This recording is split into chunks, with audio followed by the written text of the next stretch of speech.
It's time to take your business to the next level, the boss level. These are the premier business owner strategies and successes being utilized by the industry's top talent today. Rock your business like a boss, a VO boss. Now let's welcome your host, Ann Ganguza. Hey everyone, welcome to the VO Boss Podcast. I'm your host, Ann Ganguza, and I am here today with the lovely and most talented Law Lapidez. Hey everyone! Woo! Law, it's a wonderful day today, It is. Yeah, I am feeling a creative spark in the air, Law. I felt that too. I wonder if it's change of season or with the new fall rush coming on. I don't know. There's a little mixed with vacation-ish August. We've got that spark going on. Yeah. I feel it too, Ann. And you know what? I just got together, as you know, we just got together with a bunch of creatives. And there's nothing to help spur your creativity rather than being with more creatives, right? I think we should talk about ways to expand your creativity, because expanding your creativity is going to help you in the booth. It's going to help you create your characters, bring something new to the table, and just, I think, get a lot of fulfillment and joy out of what you do as long as you can find the creative angle. And I'll tell you what, I get so many people that want to come into the voiceover industry because they say, I'm a creative and I don't feel like I'm able to express that creativity. And I am always of the belief that no matter where you are, you can find your creativity. You just have to sometimes be a little more maybe resourceful than at other times. But I always feel as though you can express creativity or expand your creativity by just digging in a little deeper and thinking a little bit outside the box. Absolutely. And why do they call us creatives? We're creatives because we create. We love creating. We should be creative at all times. Even if we're resting or on vacation, there's all different ways we can be creative, whether you're trying a new food or a new restaurant, or you're going down a new street to look at architecture. Or how are we expressing our creativity in our worlds that then we take into the booth and in the studio and in the office that directly informs the kind of business and the kind of process that we create. And you know what's funny, Ann? One of my pet peeves was, when you get asked on a form, what are your hobbies? What do you like to do? I don't know. I don't know how to answer that. I don't consider myself having hobbies. And yet, I'm a very creative force and love doing a lot of things. I just never categorize it as a hobby. I always feel like it's integrated with my identity and who I am. Yeah, and it's integrated on what you do on a daily basis. And I'll tell you one area where I think that expanding your creativity or knowing how to delve deep into that part of you will help is that I have many students where, I'm teaching acting for long-form narration. And a lot of times long-form narration doesn't have an obvious story to it. So I will oftentimes, and I know you'll do this as well for your actors, you'll tell them to create that scene. And we are constantly needing to create a scene. And I can't tell you the amount of times that I've had students say, well, that doesn't make any sense. I can't know. And I'll say, give me the scene. What are you doing? What's the conversation? And they'll just be like, well, this is hard. Well, your creative brain is a muscle, guys. And so I truly believe that you can exercise that muscle on a day-to-day basis. And you can come up with scenes. You can come up with things that will allow your voiceovers to be believable and authentic and really relate to your audience that you're talking to. So one of the things that I like to do to delve deep into my creativity is I used to have this little jar where I had all these little creative ideas. And it didn't have to be creative ideas for voiceover, although I think I could tailor it to that, right? And you would pick one idea out of the jar and it'll say, create a character that is based on your favorite aunt or uncle and record a 5-minute monologue. Okay? And so right there, it really requires you to delve deep in and focus. And focus, I think focus is one of the most important things to really start to dig deep and find where your creativity is and to think about all the possible ways. Law, what are some tips you have for delving deep into that creativity? Ooh, what a good question. And it's like if we can make it a real thing, a technique, a process, then we could be more mindful potentially of doing it every day to help balance our health and our mind and our body and everything. I think that's fantastic. I would give one tip, and I would say that mindfulness is something that you have to structure. So I think people think, oh, it's an aesthetic and it's sort of impulse or knee-jerk reaction. When I think of it, I do it. But really, I feel like the strategy and the structure becomes the habit that you do over time and then goes from creative technique into a business strategy. Sure. So even if it's a small thing, like every day I wake up and I mindfully do a brain dump and I do it on paper, I speak it out loud to empty my brain. To me, that's a very creative thing to do because I could not only feel better and feel more neutralized, but I also may make discoveries about what's in my head that I didn't actually realize was there. It's subconscious stuff that's kind of rolling out. And I find that very useful, especially, you and I are idea people. We're like advertising agency people. Like we have to come up with ideas just like that, whether it's for a script or a delivery. That helps come up with ideas. I love that. You segued so lovely into that because I was going to say you have to have an end goal in mind, right? I also used to scrapbook, and that was one of my passions. And I say I used to. I feel bad because I really want to scrapbook still. Other things started taking up my time. But it used to be that I would see a picture of a scrapbook page that I thought was gorgeous. And it was just a layout. And I said, oh, and it was a layout of, let's say, the first date with my husband or the wedding, or it could be my hobby where I used to ride horses. And so it would be maybe a page or a layout that I saw about that, and it would be a creative spark. And that would allow me to go and delve deep into like, okay, let me go find my pictures. Let me go write something about that, because in scrapbooking, it's very much about journaling. And one thing that I love the most about scrapbooking, and I know things have gone digital, but I'll tell you what, there's nothing like looking at a paper scrapbook and just thumbing through those pages of memories, looking at pictures and reading. I absolutely was going to capture those memories.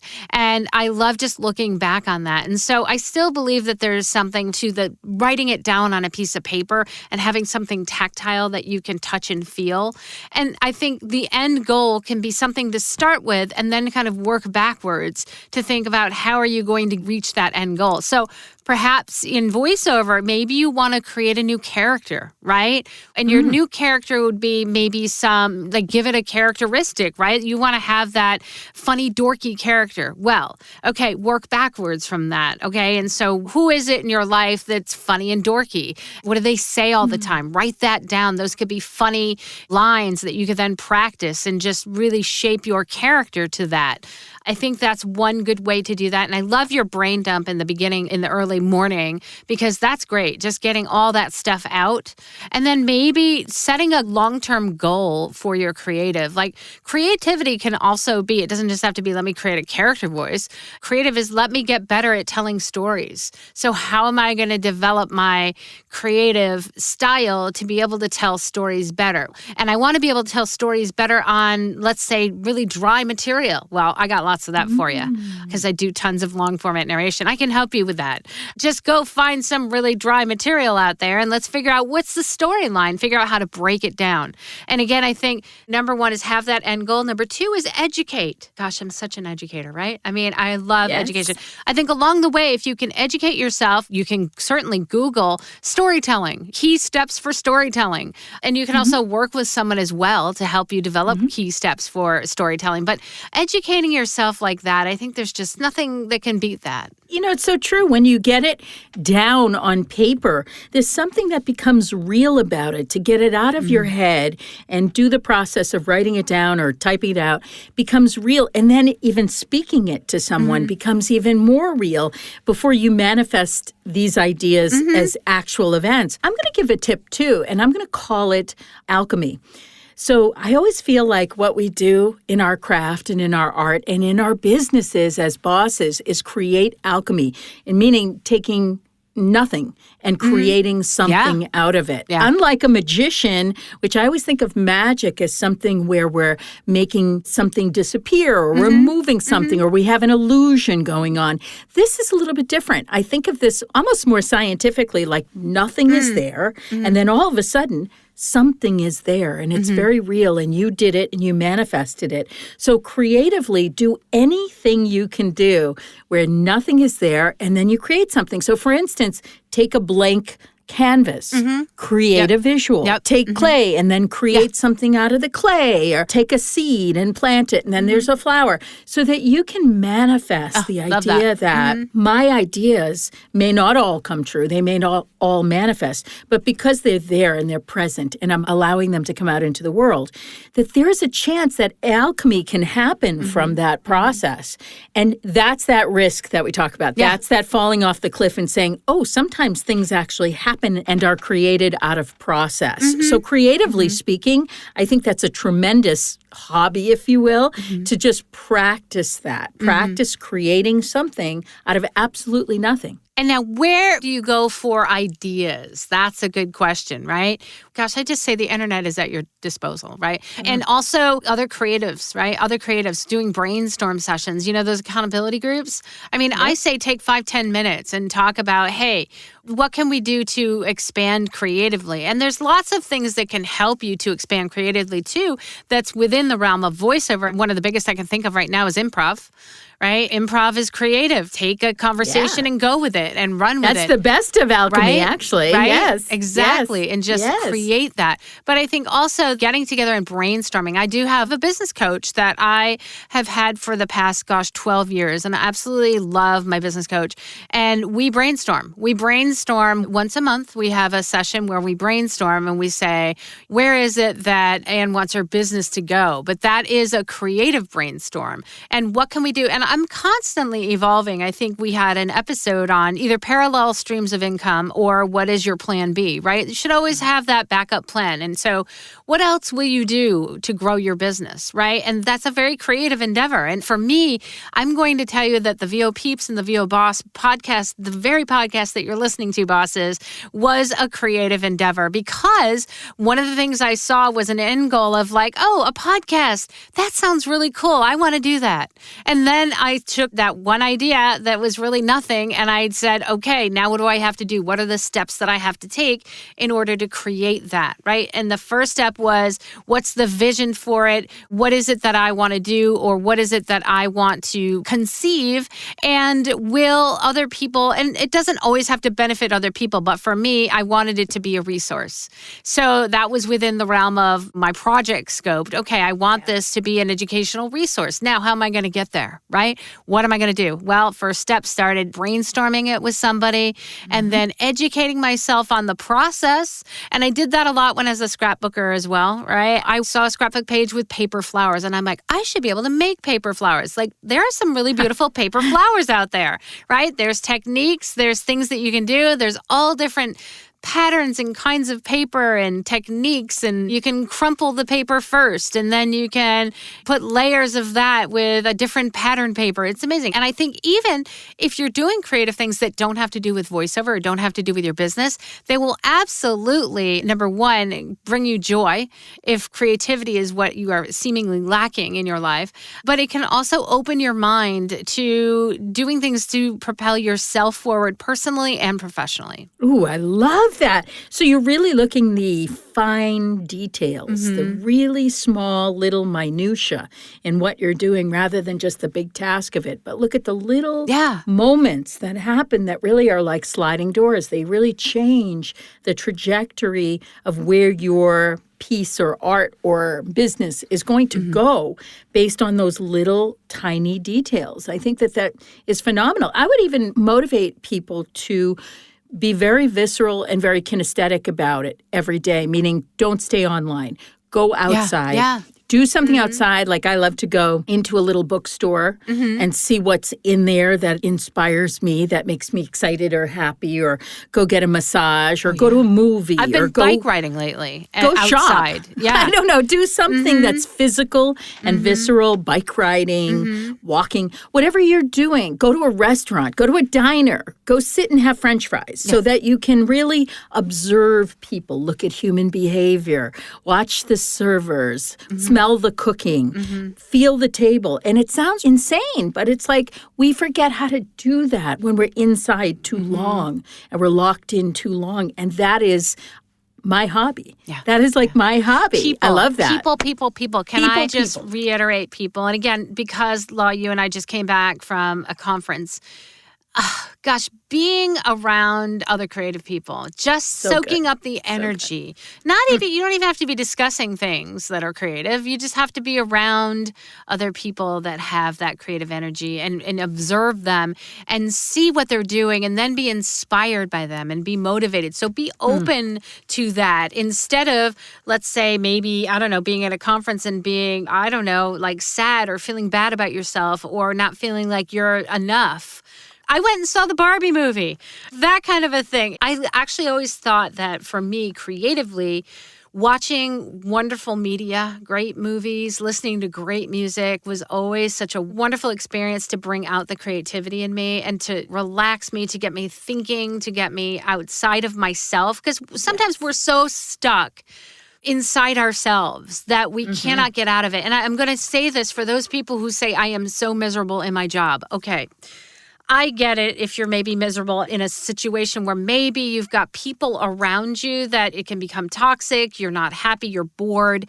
Whatever that is, I think that there's always a way in your mind creatively to get out of it, okay? So here I'm going to get a little bit philosophical maybe. I was the youngest child and I had 3 brothers. And one of the things was because obviously I couldn't share a room, right? I was on my own quite a bit. And my brothers would off doing their things, having fun and doing their brother things. And I would very much, a lot of the time, be alone playing by myself. And that playtime, right? Playtime, guys, we should have playtime even as adults, right? That playtime allowed me to be creative. And of course, I'm thinking of the Barbie, but I would play with my Barbies.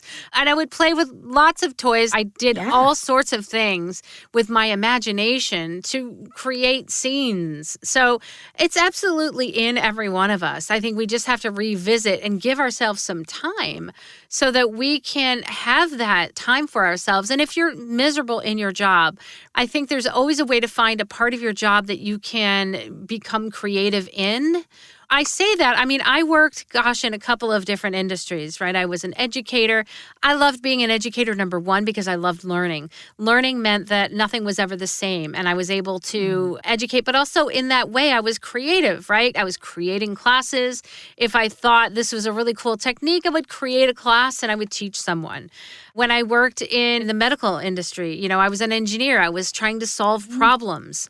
And when I worked in technology and networking, I was trying to solve problems that people had or create something so that people wouldn't experience the problems that I did. I mean, one of the reasons I created the VO Boss Blast was because I didn't have time to do a ton of auditions and I wanted to be able to direct market. And so I said, I need something where I can just put my name out there to the people who might be able to hire me. And so I created the Boss Blast for myself initially. And then I said, oh my gosh, wouldn't it be great to be able to share this? Boom. Yes. There you go. In essence, you're satisfying your needs as a business owner while satisfying others' needs. Is that not perfect? I think that's I perfect think so, right? alchemy right there. And a whole bunch of stuff came to my head, like go bowling, play games, right? Collect shells on the beach. Like do stuff. Not only will you find what feels good and meditative and right for you, but you're really going to make these discoveries that you can't necessarily make sitting in your room or sitting in your booth. Yeah. It really is about your environment. How are you reacting to your environment? And how are you informed? consumed by your environment. I know I love to dance. Like I was at this conference with you, Annie, and I was up half the night dancing and I couldn't move the next day because, like my hip and my this. I was insane. I was a crazy person. I thought, oh my God, look at her go. I loved it. I know. People are like, do agents dance? It made me so happy, Laura. I meant to tell you that. And I was like, look at her go. She's having such a good time. And I think everyone on that dance floor that night, right, was just expressing themselves, having a good time, letting go. That's right. And again, that's something that can really help spark your creativity. Yes, and there's an honesty about it. There's a purity about it. There isn't a motivation in it that we all have to do this or think this or say this, or there isn't like that we have in business, because ultimately we're trying to please the client and give them what they need. This is really not only for yourself internally, but it is for your community as well. So it satisfies both needs. And sometimes you know who your community is, and sometimes it's just the world, and you don't know who the community is. And it's important, I think, to relate easily and fluidly with all of that, to then bring that realness to the script and bring that familiarity and authenticity to your scripts, because you've had a lot of these sensory experiences, just for yourself. I think a lot of it is the creative in your brain, but it's the creative outlet as well, right? And I say outlet because that means you've got to let it out, right? It's in your head, it's floating around. You're either going to let it out by writing it down, by talking to someone about it, by creating something like a piece of music or a beautiful piece of art. And that is the outlet. That is the expression of creativity. And that, I think, is the step that's going to come back and really give you that sense of satisfaction, fulfillment, joy, and just make sure that it gets out. I have all sorts of ideas floating around in my head. I love that. I like to think, well, okay, I've got these great ideas. Now, how am I going to execute that idea, right? And again, that comes to writing it down, maybe setting a goal, working backwards from that, creating that list of things that you want to do, talking about it to people, letting yourself go and allow yourself to be free from other garbage that's in and out of your brain that can be bitterness, tiredness, anger, anything that's not bringing you joy. However you release that, again, I go on a bike ride. It's really done wonders for me. And I remember it was silly because for many years during the pandemic, I did not do that. And I just was work, and it became stressful. And I remember for 18 years, this is my husband and I met my husband. He was my spin instructor. So I would go spinning with him 3 to 4 times a week. And that was after a day's worth of work. And it was such a wonderful release for me to get rid of the tension, the stress, the annoyances of the day if I had any. And then it allowed to free me up to just feel joy and start to grow and be creative again. I love it. And you took the words right out of my mouth. I was just about to say the ultimatum of the day is that if we don't do this for ourselves, we really run the risk that we may have self-destructive or self-sabotage tendencies. As a lot of creatives, we kind of have that built in. Yes, so much. The smoke coming out of the ears, the brain that hurts, the heart that's pulsating. So being able to not only release that, but give yourself permission that it's really okay to take time for you and your world, and it's going to inspire you and make you healthier, is really necessary to do. Otherwise, it can all be internalized and then start working against your process. And you mentioned something so important, self-sabotage. Gosh, that just happens so much to us, doesn't it, in this world? Yes. Because I think we're constantly trying to judge ourselves by our perceived success. And success is defined in so many different ways. And I think that we have to fall down and brush ourselves off and get back up and really consider that a success, and not just, I've booked the gig or I got that national spot or whatever that is, because that self-sabotage is destructive. And we had a whole episode on that, but it is so self-destructive. Am I enough? Do I belong in this industry? I felt them all, by the way, at one point or another. And I think as a human being, I think we can all say that we've probably had self-sabotage creep in to our lives at one point or another. And how you get yourself yourself out of that can be a great testament to becoming successful, understanding how to release the negative and bring in the positive and bring that creativeness back to you, your product, because you are your product, right? And your performance.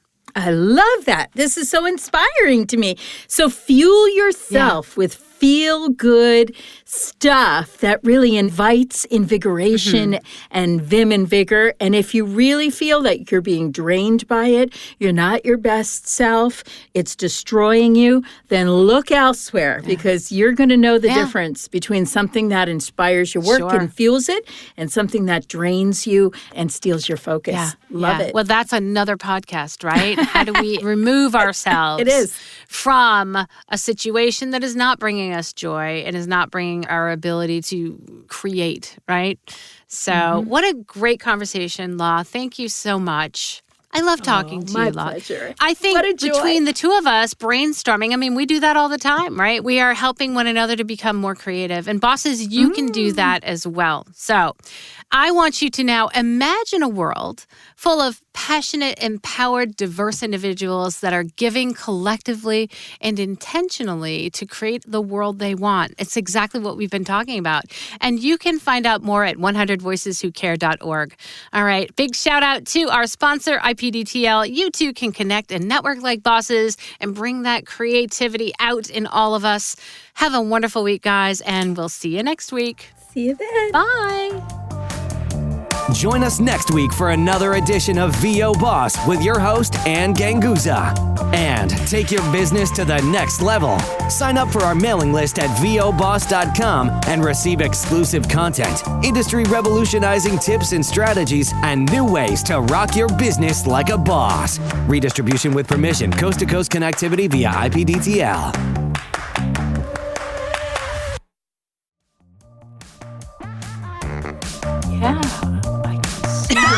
Going with that,